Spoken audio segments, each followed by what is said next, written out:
Yun, yes, hello. So, kamusta po mga ka-Streetwise? So, magandang gabi, magandang hapon, magandang umaga, magandang tanghali sa mga sulok ng mundo. Ako po si Takeru Miyamoto at welcome po sa aking munting channel. At syempre mga kababayan, no? So, kamusta po kayong lahat at sana po ay nasa mabuti po kayong kalagayan. So, mga kababayan, balikan po natin yung interview kahapon ni Sara Duterte. Nambubudol na naman po ang mga walang ya. Ganito po talaga mambudol itong pamilya Duterte. Ngayon, ang drama nila ngayon, no? Sila daw po ay wala ng pera. At ang gagawin daw po nila, magbebenta na raw po sila ng ari-arian para daw meron silang panggastos. Panggastos para saan? Di ba alam naman po natin, no, na itong si Digong ay nakakulong po sa ICC, sa The Hague. So, syempre, kapag ganyan po yung sitwasyon, kailangan nyo ng pamasahe, pambayad sa hotel, tsaka mga legal fees. So dahil daw po sa pangyayari daw po na to, wala na raw pong pera ang pamilya Duterte. At sila daw po ay KKB na lang. Okay. Ang tanong ko dito, kayo ba naniniwala ba kayo dito na itong pamilya Duterte wala ng pera? Parang ganito. Kasi una, no, nakakaawa nung una. Pero pag alam naman po natin na talagang nambubudol lang po talaga itong pamilya po na to, syempre, magbibigay tayo dito ng, ng doubt. Di ba yung sinabi natin ni Digong na wala daw po siyang pamasahe? From Manila, from Davao to Manila para doon po sa congressional hearing sa Tokhang. Tapos eventually, meron naman pala. Di ba? So, at least you get my point, no? So ngayon, ito po yung balita. Hindi yan, no, kahapon. Ito, yan. So, from Daily Tribune, and actually may video ulit tayo dito, no? Sabi dito, no? Okay, KB, kanya-kanyang bayad, no? News update. When asked about the source of funds for the trip and daily expenses of Duterte family in The Hague, Netherlands, Vice President Sara Duterte said it came from their own pockets as the common law wife of former President Rodrigo Duterte, Hanelet Abansenya, has her own established business. So ano bang negosyo ni Hanelet, no? So while her siblings have their own salaries to rely on, Duterte added that their family decided not to accept any financial support from other parties, no? So whatsoever, no? So, tinakukumahan na po yung yung negosyo ni Hanelet. Yan na. So, ito, no? So, nakita ko dito. Wait, hanapin ko. Ito, nakita ko. So, base po sa mahiwagang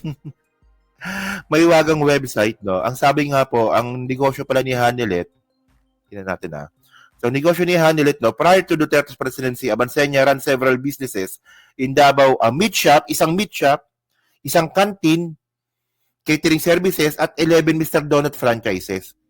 Okay, no? So, 11 Mr. Donut franchises, no? So, medyo madami rin pala ito. So, isang canteen, isang meat shop, at 11 Mr. Donut franchises. Well, ang tanong natin dito, no, ito ba legal ba itong mga negosyo na to? Kasi tandaan natin, kapag kayo po foreigner, hindi kayo pwedeng magmay-ari ng negosyo sa Pilipinas. Alam naman po natin, no, na si Hanelet po, Amerikana po yan.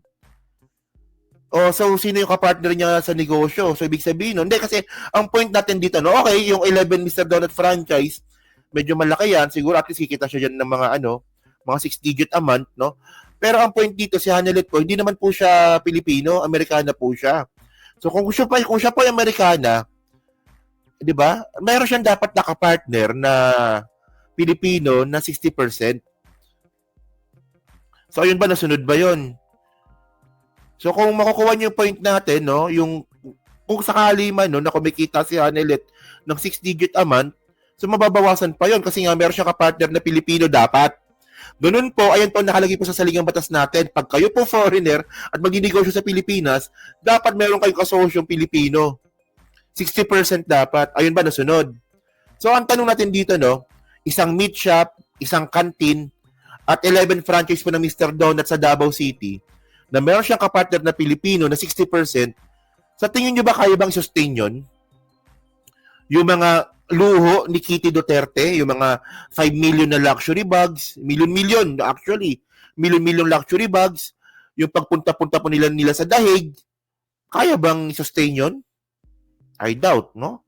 So, continue natin, So, actually, panoorin na lang natin yung video. May video dito si Sara, Wait, ito. Sige, tira niyo to. In lieu with the ABS-CBN 5 question, you said about the mass transportation. What about the graft and corruption? Is because as you could see, the delivery of social services. Wait, di pala ito. Ayun yun. Ito pala yung video. Sige, ito. Clarification lang, VP, dun sa pag-uwi niyo po sa Pilipinas, yung mga nabanggit niyo po to kanina in terms of gastos. Opo.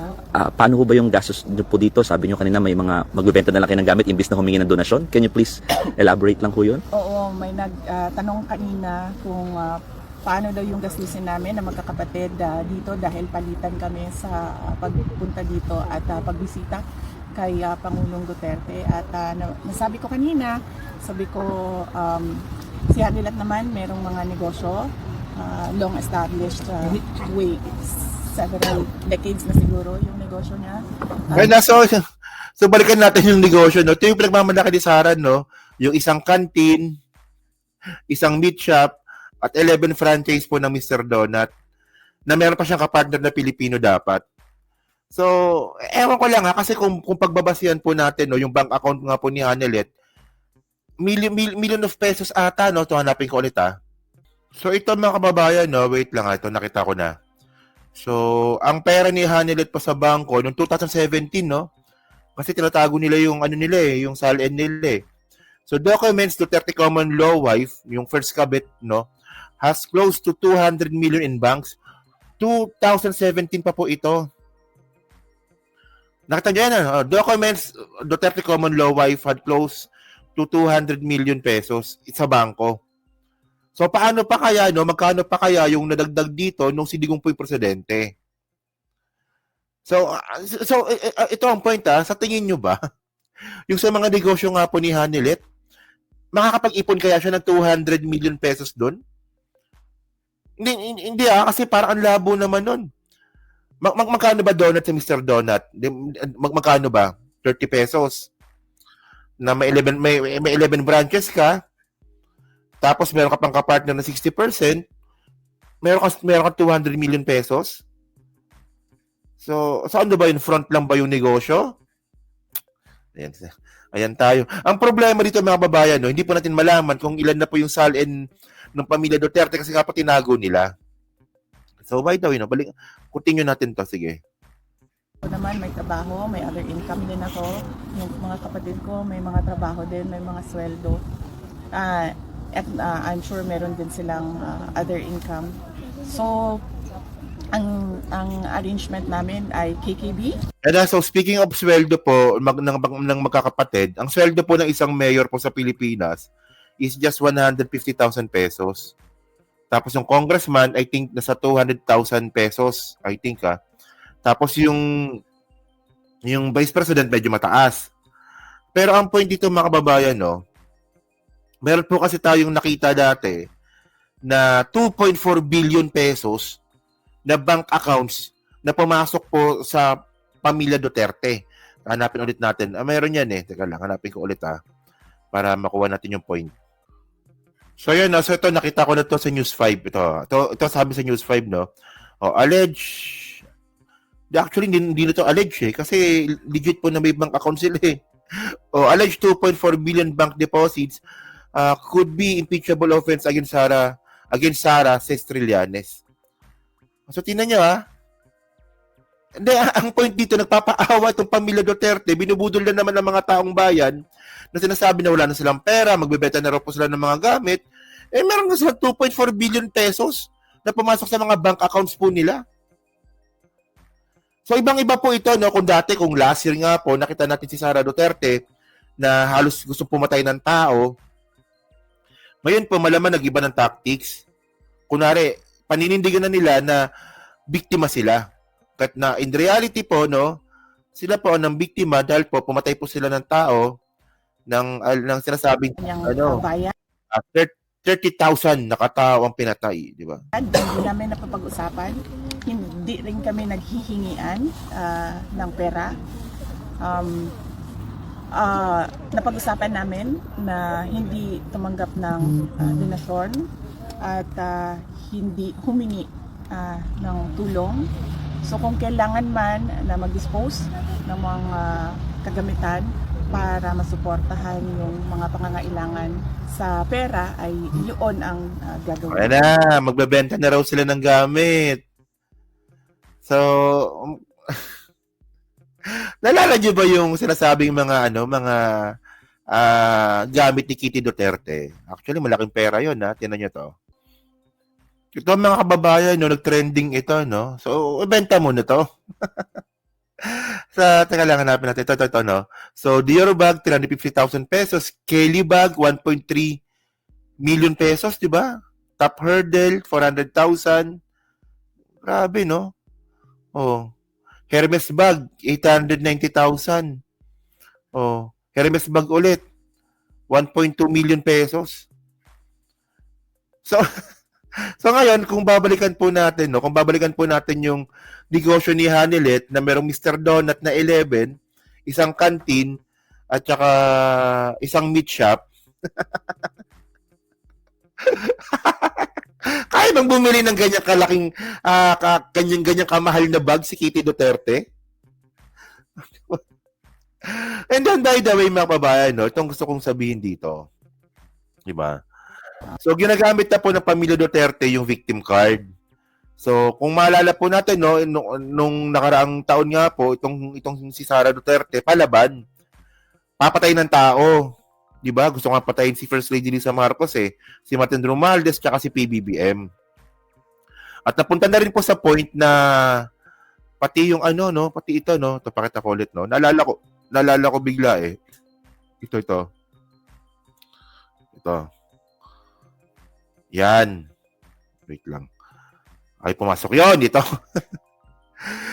Di ba nauwi pa po doon po sa katangahan ni Sara na sinasabi niya nga na the Philippine Vice President, I'll dig up President fathers and throw him in sea.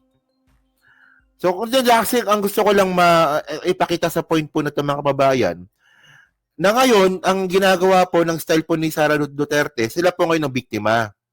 But in the first place, alam naman po natin na nagsimula po talaga ang gulo po na to. Sila po talaga yung nanggugulo po sa Pilipinas. O sino ba pumatay ng tao? Si Digong. Sino ba nanggugulo? Duterte. O sino ba yung nagbanta dun po sa buhay ng presidente? Si Sara Duterte. So sino yung nagyabang-yabang na ang tapang-tapang na sinasabi na ipapahukay niya raw po yung bangkay or labi ni Ferdinand Marcos Sr., si Sara. So, ang point ko dito, no, nakita ninyo na ang tapang-tapang dati ni Sara, ngayon, ibang-iba po siya ngayon. Parang ito, yung kaninang interview. Tignan nyo dito. Kung napapansin nyo. Di ba, kalmado. Pero mukha pa rin tanga. Samantalang last year, ganito ka magsalita, oh. Ito, tignan nyo to, oh. Hindi ko alam. Pero isang beses sinabihan ko talaga si Senator Amy. Sabi ko sa kanya, kung hindi kayo tumigil, huhukayin ko yung tatay ninyo. Yung tatapon ko siya sa West Philippine Sea. Sinabihan ko si Senator Amy. O, di ba? Pinapublic pa ba talaga yung ganyan? So, napaka-fruitful po ng topic po na natin. No? So, kayo po, no, ano po masasabi nyo nga po dito? Sa sinasabi nga po ni Sara Duterte na mga negosyo nga po ni Hanilet. Ulitin ko lang kasi medyo natawa ako. Isang meat shop, isang canteen, at 11 na Mr. Donut franchise na meron pa siyang kapartner na 60% na Pilipino. Kasi nga Amerikano siya. So kayo ba, naniniwala ba kayo na kaya nitong maka-sustain ng luho ni Kitty Duterte na ganyang mga Hermes bag na yan na worth million of pesos? Naniniwala ba kayo dyan sa negosyo ni Hanilet na yan? Kaya niya makapag-ipon ng 200 million pesos. O, di ba? At kayo naniniwala ba kayo na itong sinasabi ng pamilya Duterte na sila ay magbebenta ng gamit para po may pang-sustain dito sa kaso ni Digong sa ICC? So, paano na yung confidential fund ni Sara Duterte? So, paano na yung billion of pesos ni Pulong Duterte? 51 billion to be exact. At syempre, paano na rin yung yung pumasok po na 2.4 billion pesos dun po sa mga bank account ng mga Duterte. So, wala lang yon. Titigilan nyo nga ako sa drama ninyo. Kahayop kayo. So, yan So, dyan po sa Team Replay, nung pumasabi nyo nga po dito sa topic po natin ngayon. So kayo ba, di ba? Yun, sabi ko na kanina. So, pa-comment lang po sa baba at binabasa ko pong lahat yan. At syempre, dyan po sa Team Replay, pa-like, pa-subscribe. At hindi makalubisan, pa-share na rin po ng video po na to. So, thank you mga ka-Streetways. Nakita na lang ulit tayo sa susunod nating content. So, thank you, salamat, and bye-bye.